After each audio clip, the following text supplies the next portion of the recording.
I read Hope Hicks' testimony in Donald Trump's criminal trial so that you don't have to. She is currently a communications consultant, and I have to wonder how her clients feel about all of this. I mean, they were willing to be Hope Hicks clients in the first place, so maybe they're fine with it. The prosecution starts out by establishing that Hope Hicks started working for Donald Trump in 2014, 4 years after she had graduated college. She, like many of the witnesses that we've heard from, was subpoenaed, which means she has to be here in court today. She does have her own lawyer, but in a plot twist from what we've had so far, she is paying for the lawyer herself. She also says that she hasn't spoken to Donald Trump since 2022. The prosecution sets right about establishing her as like one of the members of the main cast of Trump characters. She starts working for the Trump Organization in 2014. She's the communications director, which she essentially describes as a PR job. She says she knew Don Schiller, Donald Trump's bodyguard, at the time, and that what she observed of their relationship was close. She says she knows who Rona Graff is. She was his executive assistant.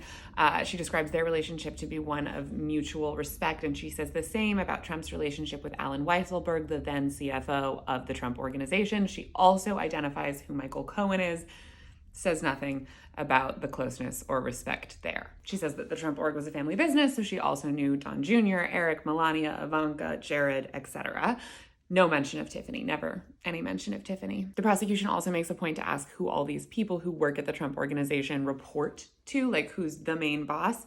And Hope Hicks says it's Donald Trump. Everybody reports to Donald Trump, who she also refers to as a very hardworking, smart businessman. They ask her about the frequency of her communication with Donald Trump, and she says that when she first starts working for the Trump Organization, it's probably like every week, and then ultimately, as they start getting into the campaign, which Hope becomes integrally a part of, they're talking every day, if not in person, on the phone. They're having both scheduled meetings and pop-in meetings. Ultimately, Hope Hicks becomes the campaign's press secretary, and the prosecution asks her if Donald Trump was very involved with the press of the campaign. Essentially, like, did he want to look over statements and press releases? And she says, yes, he wanted to look at everything. He was overall in charge of the messaging for the campaign. And the prosecution asks Hope Hicks if she knows who David Pecker is. David Pecker was running AMI, which owned the National Enquirer, etc. Hope Hicks says that she does know who David Pecker is and that she got to know him more as they were working on the campaign because, of course, he was very good friends with Donald Trump. The prosecution asks if she ever overheard any conversations that he was having with Donald Trump. And she says that once she heard him call to congratulate David Pecker on his excellent reporting about like a hit piece on Ben Carson. And then she says that she similarly heard him make a congratulatory call about a hit piece on Ted Cruz. I think it's the one where they said that Ted Cruz's father was friends with Lee Harvey Oswald. She says that Trump would use phrases like Pulitzer worthy to refer to pieces that David Pecker put out, again, just as a reminder, at the National Enquirer. During the 2016 campaign, Hope Hicks says that she was traveling with Donald Trump nearly every day, and she describes the schedule that sounds just so bad, where they arrive at Trump Tower at 7 a.m., they fly around to a bunch of different places, often giving rallies like the plane hangar rallies that Donald Trump is so famous for, and then they arrive back in New York at LaGuardia around midnight every night, which, if you're doing math, that's 7 hours away from 7 a.m. On the afternoon of October 7th, Donald Trump is actually in New York. Hope Hicks is on, I want to say, like the 14th floor of the building, that he's on the 20-something floor of, and she gets an email from the Washington Post asking for a comment on the Access Hollywood tape, which is about to drop. At this point, I don't think Hope has the actual tape, but she's got a transcript of what's on the tape. Then Hope Hicks goes up to the floor where they're doing the debate prep, and everyone is there. Kellyanne Conway is there. I think they say that Jeff Sessions is there, that maybe he like comes later in the afternoon. Anyway, they're all now having a brainstorm about what to do about this. Donald Trump is like, I don't really think that sounds like something I would say, but of course the tape actually comes out. It is something that he said, and immediately the prosecution is like, how was his reaction? Was he upset? And Hope says yes. Yes, he was upset. Apparently, Donald Trump immediately starts making the infamous locker room argument that this is just talk, not actions. Talk doesn't equate to actions. And then we have the fallout. All the major Republicans who had been super team Trump start to be like, oh, I don't know. I mean, look, we all know that ultimately that meant nothing. But at the time, the campaign feels like its big support is backing off. Then we revisit the tweets that Donald Trump tweeted at the time about how nobody respects women more than he does. But really, this is like a vehicle for the prosecution to ask Hope Hicks who was allowed to tweet from Donald Trump's Twitter account. And the answer is only Donald Trump, and sometimes Dan Scavino, who works for the campaign. But if Dan Scavino comes up with a tweet, Donald Trump has to approve it before it's being posted. So everything that you read or have seen at The Real Donald Trump was written by The Real Donald Trump or approved by The Real Donald Trump. November 4th of 2016. And Hope Hicks gets another email from the Wall Street Journal. They want comment on this story that they're breaking about David Pecker at AMI buying Karen McDougal's life rights. Hope Hicks' first move is to forward the email to Jared Kushner. Apparently he's very important at the campaign at that time, and also he's friends with Rupert Murdoch, and she's hoping that he can get Rupert Murdoch, who owns the Wall Street Journal, to sort of like sit on this. Jared Kushner is like, yeah, I don't think we're going to be able to get in touch with Rupert on this one. I think you're going to need to handle it yourselves. Hope Hicks also reaches out to David Pecker because it's David Pecker's deal, and he says that Karen was being paid for fitness editorial content and magazine covers, and that's all. Now, we know from his testimony that that's not true. He actually valued her contribution to his media empire at about $25,000 and the other $125,000.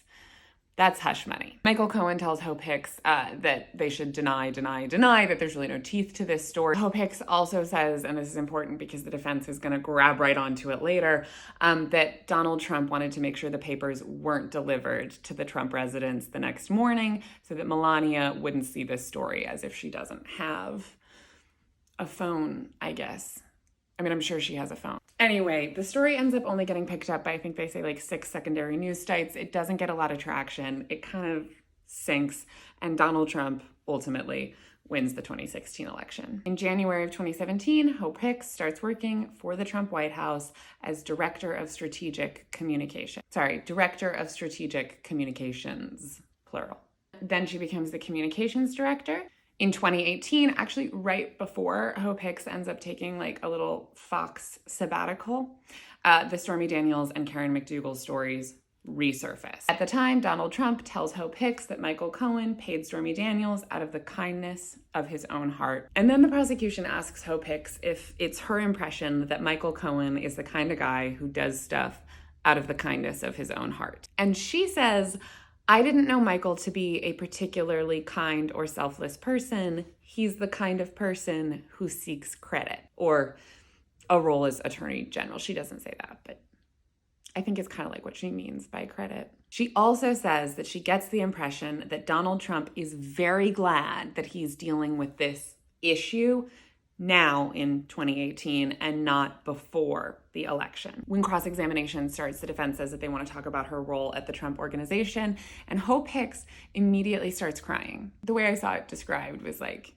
dabbing away tears, but in the transcript, it says cries twice in 2 different lines of her text. So then the judge gives her a few minutes to collect herself. When her questioning resumes, the defense asks Hope Hicks if Michael Cohen really did work on Donald Trump's 2016 campaign. And she's like, no, he was just like inserting himself by, like organizing campaign events and going on TV and talking about the campaign, organizing a diversity coalition for the campaign, but he wasn't a part of the campaign. At one point, she literally says he was a campaign surrogate, but not in the campaign. Then the defense wants to get to the David Pecker of it all. And he's like, it's true that Donald Trump was talking to lots of journalists, right? And Hope Hicks is like, oh yeah, if he liked a story, he would call to tell the journalist he liked it. If he didn't like a story, he would call to tell the journalist he didn't like it. He's good at maintaining interpersonal relationships that way. And then the defense is like, you sent a whole bunch of emails while you were working on the campaign, right? And we've only read through 10 of them. I don't know. I feel like the defense is mad that the prosecution had the resources to go through the haystack for the needle, but I mean, there was a needle there. And then the defense hits on this point of doesn't Donald Trump care about his family? And Hope Hicks is like, oh my God, so much. He just wants them to be proud of him. Then the defense is like, yeah, that's why he was so upset when Access Hollywood came out. Because the defense wants you to think that Donald Trump actually didn't care about winning the election. He just didn't want his wife to find out about his mistresses. And then the defense is like, the Oval Office, that's a pretty hectic place, right? Lots of stuff going on, really busy. I think trying to build this argument that Donald Trump might not have known what he was signing when he signed the checks to Michael Cohen, which is just an interesting point to make when you've got a witness who's been spending her entire testimony in awe of her former boss, saying how hard he works and how on top of everything he is. And that was Hope Hicks. Maybe we'll get to see her at the next trial.